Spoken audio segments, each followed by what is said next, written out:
আমি এখন মাননীয় সদস্য জনাব আলাউদ্দিন আহমেদ চৌধুরী ফেনী 1-কে তার বক্তব্য রাখার আহ্বান জানাচ্ছি।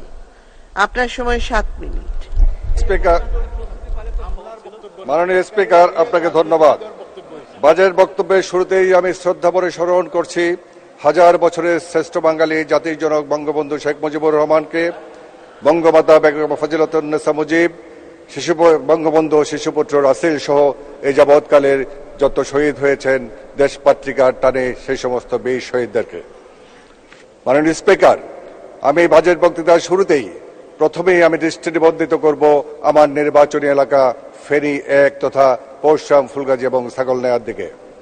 মাননীয় স্পিকার, আপনি জানেন এই ফেনী 1 এমন একটি নির্বাচনী এলাকা যে নির্বাচনী এলাকার 3 দিকে ভারত বেষ্টিত এবং এই নির্বাচনী এলাকার উপর দীর্ঘদিন ধরে প্রায় 50 বছর ধরে স্বৈরাচারের জগদ্দল পাথর চেপে বসেছিল।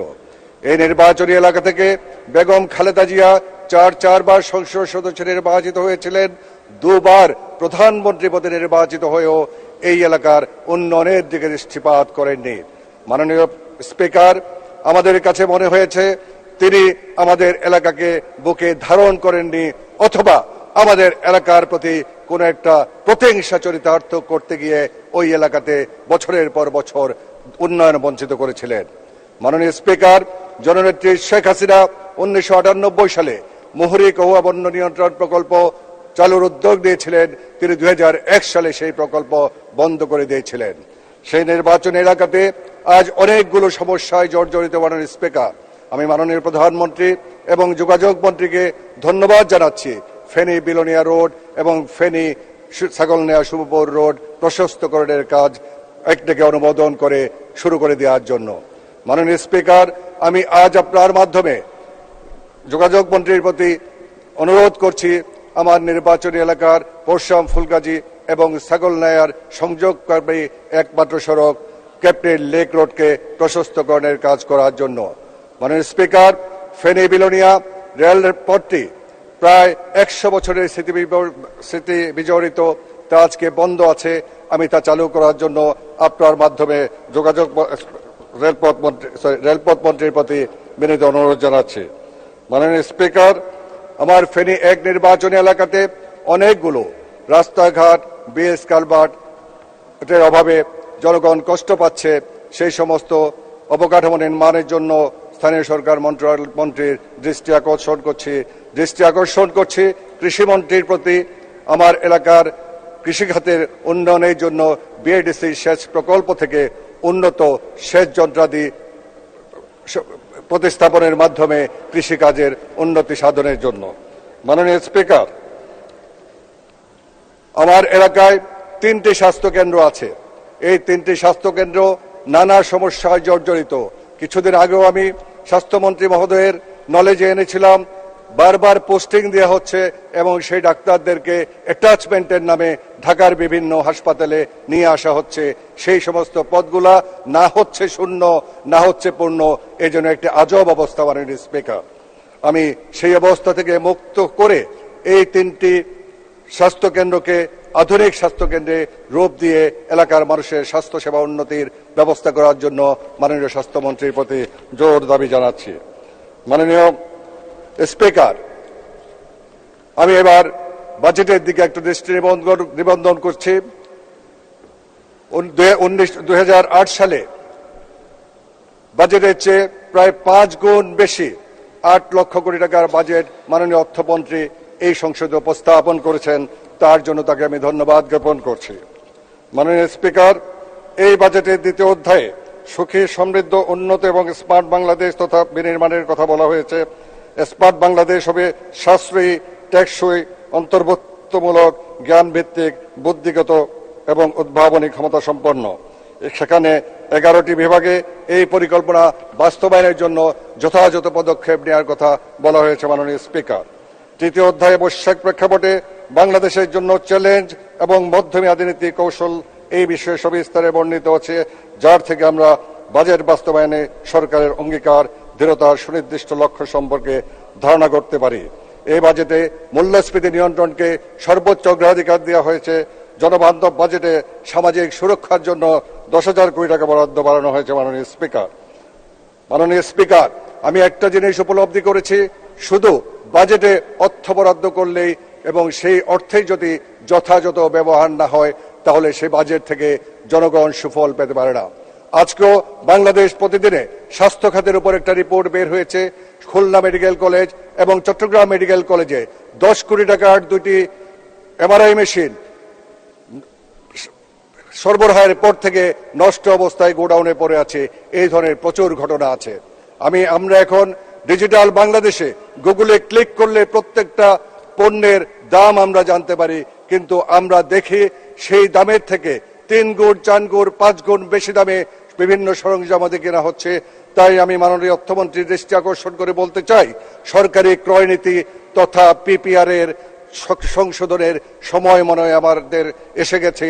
তাকে যথাযথভাবে সংশোধন করে বাস্তবসম্মত করে সরকারের টাকা অপচয়ের পথ বন্ধ করার জন্য আমি মাননীয় অর্থমন্ত্রীর প্রতি অনুরোধ জানাচ্ছি। মাননীয় স্পিকার, এমপিওভুক্ত শিক্ষা প্রতিষ্ঠানের শিক্ষকদের প্রভিডেন্ট ফান্ডের টাকা অবসরের পরে প্রভিডেন্ট ফান্ডের টাকার জন্য দীর্ঘদিন ধরে ঘুরতে হয় পথে পথে। আমি তার জন্য সেই একটি থোক বরাদ্দ থাকে সেটি থেকে দেওয়া হয়। আমি সেখানে একটি বাস্তবসম্মত যথাযথ পদক্ষেপ নেওয়ার জন্য শিক্ষামন্ত্রীর প্রতি আহ্বান জানাচ্ছি।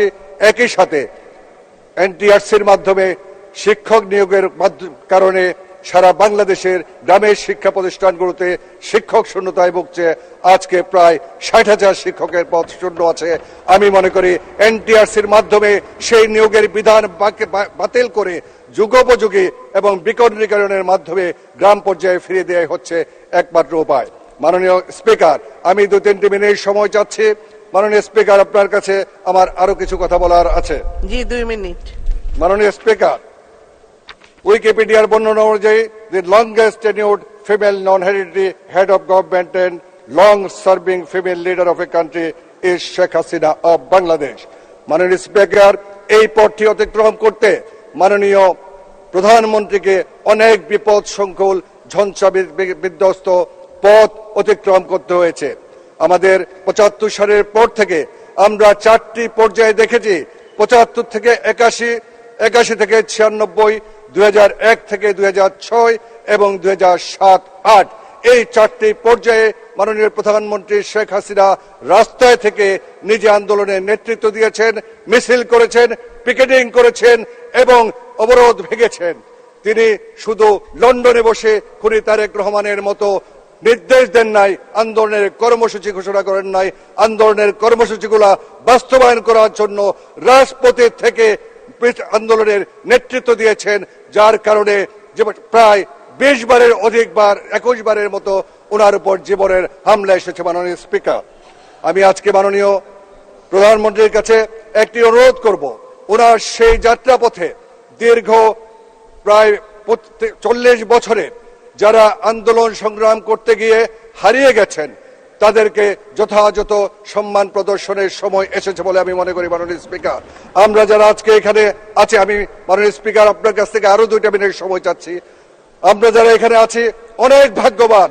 এখানে যে সুবেশী আওয়ামী লীগ আমরা দেখছি, এটি আওয়ামী লীগের মূল চরিত্র না, মূল চেহারা এটা না।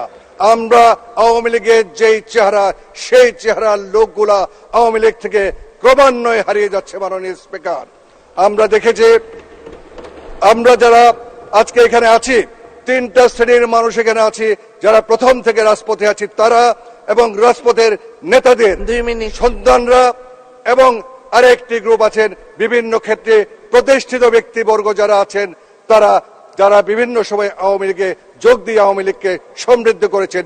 এই 3টি ভাগ, এই 3টি ভাগের সমস্ত সংসদ সদস্যদের প্রতি আমি অনুরোধ জানাবো, আপনারা দূরদূরের নেতাকর্মীদের মূল্যায়ন করুন। তাদেরকে হয়তো আপনারা এই বাস্তবতার কারণে চালকের আসনে অধিষ্ঠিত হয়তো আপনারা করবেন না, কিন্তু সম্মানের আসনে তাদেরকে প্রতিষ্ঠিত করুন। এই আহ্বান এবং অনুরোধ আপনাদের কাছে জানাচ্ছি। মাননীয় স্পিকার, আমি প্রধানমন্ত্রীর কাছে 3টি প্রস্তাব উপস্থাপন করছি আমাদের দূরদূরের নেতাকর্মীদের এবং দুর্দিনের ইতিহাস সংরক্ষণের জন্য 85 থেকে 75 থেকে 81, 96 2001-06 এবং 2007-08 এই 4টি পর্যায়ে আন্দোলন সংগ্রামের উপর গবেষণা করার জন্য একটি কমিশন গঠনের প্রস্তাব করছি মাননীয় স্পিকার। মাননীয় স্পিকার, এই চার পর্যায়ে আন্দোলন সংগ্রামে যারা শহীদ হয়েছে তাদেরকে অফিসিয়ালি শহীদের মর্যাদা দান করার জন্য আমি আপনার মাধ্যমে প্রধানমন্ত্রীর কাছে আহ্বান জানাচ্ছি। মাসে অন্তত 2 দিন করে সারা দেশের দুর্দিনের ত্যাগী নেতা কর্মীদের জন্য মাননীয় প্রধানমন্ত্রী যাতে সাক্ষাৎকারের ব্যবস্থা গ্রহণ করেন ওনার এই সরকারি বাসভবনে, সেই আহ্বান মাননীয় প্রধানমন্ত্রীর প্রতি আমি জানাচ্ছি। কারণ তাদের চাওয়ার আর কিছু নাই, তারা শেষবারের মতো মাননীয় প্রধানমন্ত্রী শেখ হাসিনাকে কাছ থেকে দেখতে চায়, ওনার মুখ থেকে সরাসরি কথা শুনতে চায়। কারণ দুর্দিনের নেতা কর্মীদের সামনে আর কোনো আশা নাই, আর কোনো আকাঙ্ক্ষা নাই, তাদের সামনে একজনই আছেন, তাদের আশাকাঙ্ক্ষার প্রতীক আমাদের একজন শেখ হাসিনা আছে, এটাই তাদের একমাত্র